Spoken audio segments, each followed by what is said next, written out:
Alors, chers téléspectateurs, c'est parti pour l'essentiel. Un plaisir de vous retrouver. Abdoulaye Mo, bonsoir. Bonsoir à toi, Néné Aïcha, et bonsoir à tous les téléspectateurs de la Sen TV.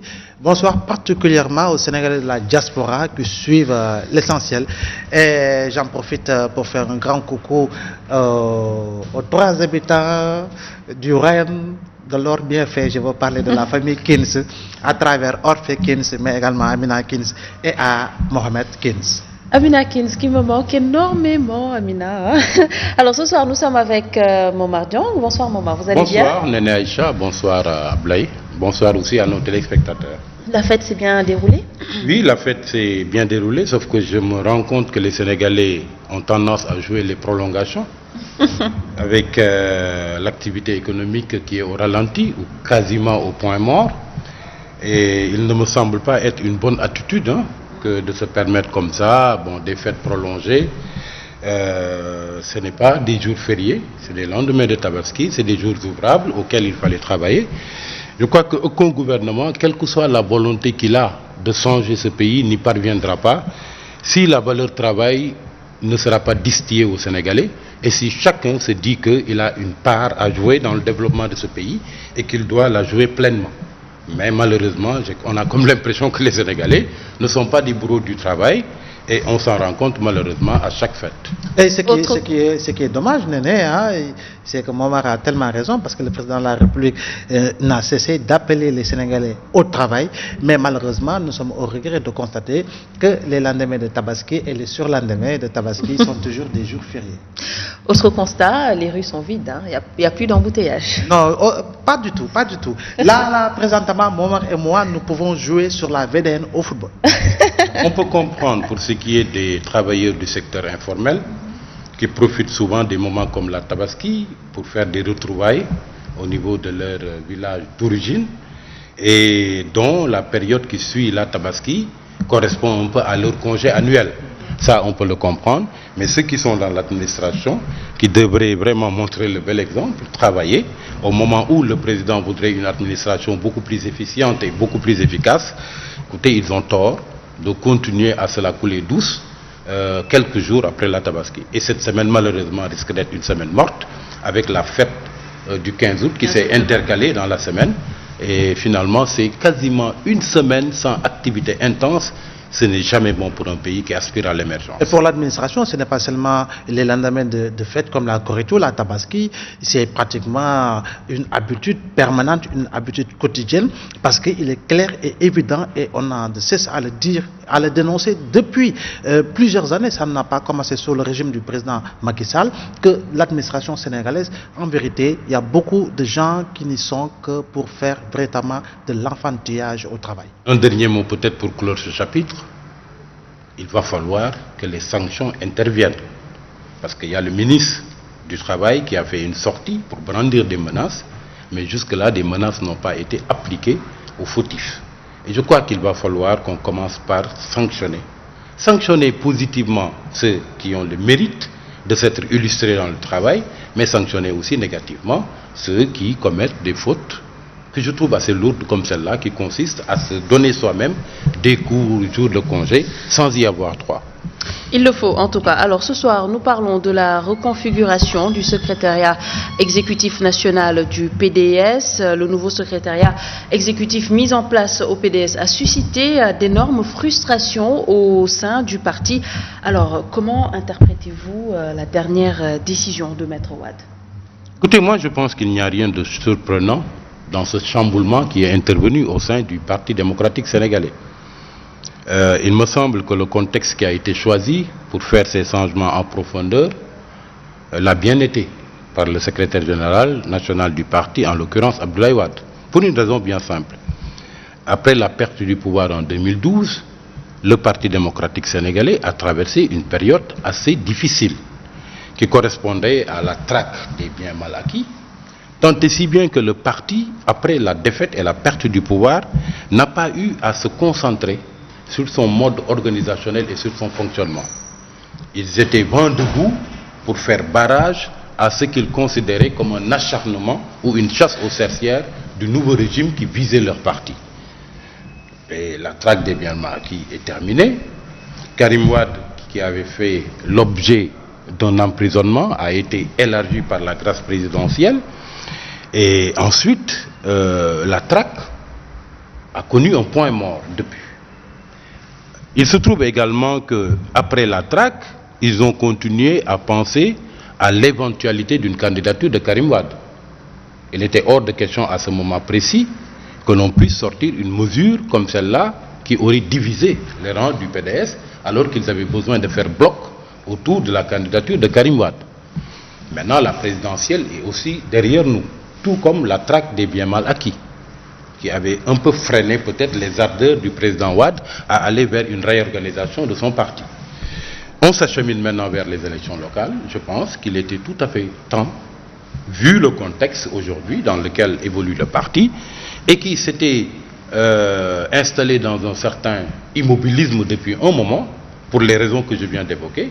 Il était question donc de donner un nouveau souffle au parti, de procéder à des changements, de procéder à des restructurations pour essayer de donner un coup de feu au parti, et essayer de remobiliser les troupes. Ça, je crois que c'est la première chose. La deuxième chose aussi, c'est pas étonnant que ces chamboulements consacrent la prise en main du parti par les karimistes, parce que le parti était quand même lancé dans cette dynamique depuis le choix qui a été fait de Karim Wade, le candidat du Parti démocratique sénégalais, alors que même son procès était en cours. C'était à la veille du verdict que cette mesure a été prise. À partir de ce moment-là, il ne faudrait pas s'étonner que ce chamboulement vienne consacrer définitivement la prise en main du parti par Karim Wade et par les karimistes. Il y a un problème, Momar. J'arrive pas à comprendre. Et parce que quand on regarde la trajectoire du Parti démocratique sénégalais, de sa création à sa prise du pouvoir, le Parti démocratique sénégalais a toujours été un parti dynamique, un parti très vivant. De 2000 à 2012, cela a été le cas, et sans compter les nombreuses adhésions de figures emblématiques de la politique sénégalaise qui ont quitté les navires socialistes, etc., et qui sont venus, gonfler les rangs du Parti démocratique sénégalais. Mais à la perte du pouvoir, est-ce que ce parti, aujourd'hui, devait historiquement connaître une chute aussi rapide, au point de voir justement autant de départs justement de ces rangs? Écoutez, moi je pense même que les départs massifs que connaît le parti devaient être connus bien avant. Que disait-on? Après Wade, ce serait le déluge au niveau du PDS. Parce que Wade avait instauré un mode de gestion tel qu'une fois le pouvoir perdu, ou une fois qu'il sera en retrait de la vie politique, comme il l'a été, après 2012, pendant les 2 ans durant lesquels il était à Versailles, il était dans sa retraite. Et pendant tout ce temps, le parti quand même, à la surprise générale, est resté soudé. Pour une raison bien simple, c'est parce qu'il y avait un instinct grégaire qui faisait que l'élan de solidarité était cultivé et développé au sein du parti pour échapper aux poursuites qui devaient être enclenchées par le régime en place dans le cadre de ce qu'on appelle la traque des biens mal acquis. Donc la traque des biens mal acquis, en réalité, a créé un élan de solidarité, a amené les uns et les autres à faire bloc, à faire barrage au régime du président Macky Sall, et c'est ce qui a freiné un peu le fait que le parti ne vole pas en éclats automatiquement après la perte du pouvoir. Mais une fois que la traque des biens mal acquis est terminée, mais écoutez, il ne faut pas s'étonner que le parti parte en lambeaux, parce que le mode de gestion de Wade était tel qu'il fallait s'attendre à ce sort au niveau du PDS.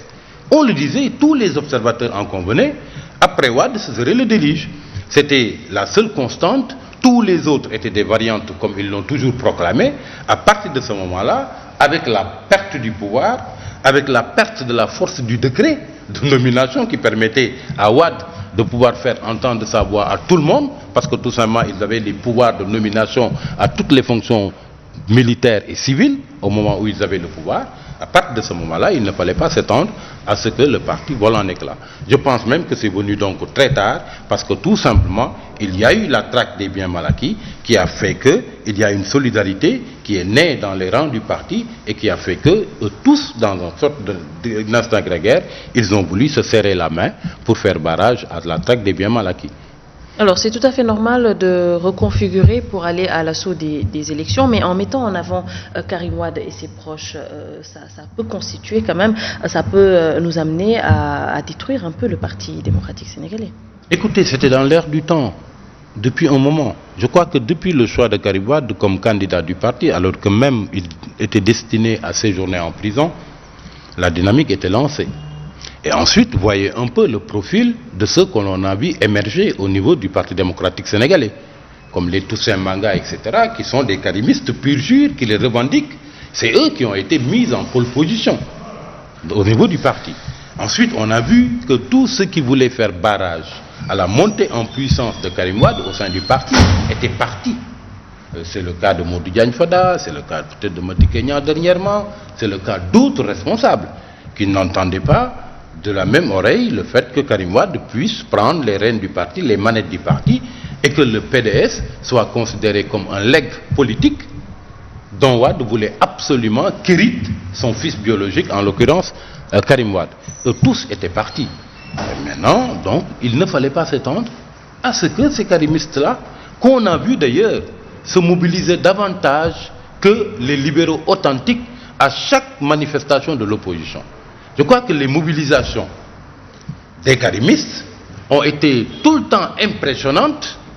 Ils se faisaient remarquer, ils arrivaient même à éclipser l'opposition et les militants de l'opposition à chaque fois qu'il y avait des manifestations de ce type. Donc moi je pense que ce chamboulement ne fait que consacrer cette prise en main qui avait commencé à se dessiner depuis bien longtemps et qui, il faut le dire, a vu les karimistes prendre d'assaut le Parti démocratique sénégalais. On les a vus se mobiliser à chaque fois qu'il le fallait. Écoutez, ça ne fait que consacrer cela. Et on a l'impression qu'au Parti démocratique sénégalais, il y a eu deux constantes qui sont devenues des variables. Oui. Le père et le fils. Parce que pour Karim Wade, on lui a accepté ce que l'on a refusé à d'autres responsables. Parce que sous le magistère d'Abdoulaye Wade, la génération du Congrès était là comme une sorte de courant dans le Parti démocratique sénégalais. Et un des plus proches collaborateurs de Karim me disait en son temps que le principal inspirateur de la génération du Congrès était Maître Abdoulaye Wade. Aujourd'hui, est-ce que le fait d'avoir eu deux constantes devenues variables n'est pas justement la conclusion de cette rhétorique politique qui véritablement mène le Parti démocratique sénégalais en lambeaux? La génération du Congrès en son temps était une sorte d'appendice du Parti démocratique sénégalais, et ça se comprenait de la part de certains qui revendiquaient leur proximité ou leur affinité avec Karim Wade et qui ne voulaient pas automatiquement rejoindre les rangs du parti ou aller militer à la base. Parce que peut-être pensaient-ils toutes les places étaient prises et qu'il leur fallait participer peut-être à la gestion du pouvoir, non pas via le PDS, mais via cette structure qu'ils avaient mise en place, qui s'appelait Génération du Congrès, par le biais duquel ils arrivaient à manifester leur proximité, leurs affinités avec Karim Wade à l'époque, tout puissant ministre d'État, ou quand même auprès de son père, et qui leur permettait donc d'être présents dans les affaires. Voilà comment la génération du Congrès est venue. Maintenant, qu'est-ce qui s'est passé après la perte du pouvoir? Écoutez, il faut se dire la vérité. Karim Wade avait le profil bas.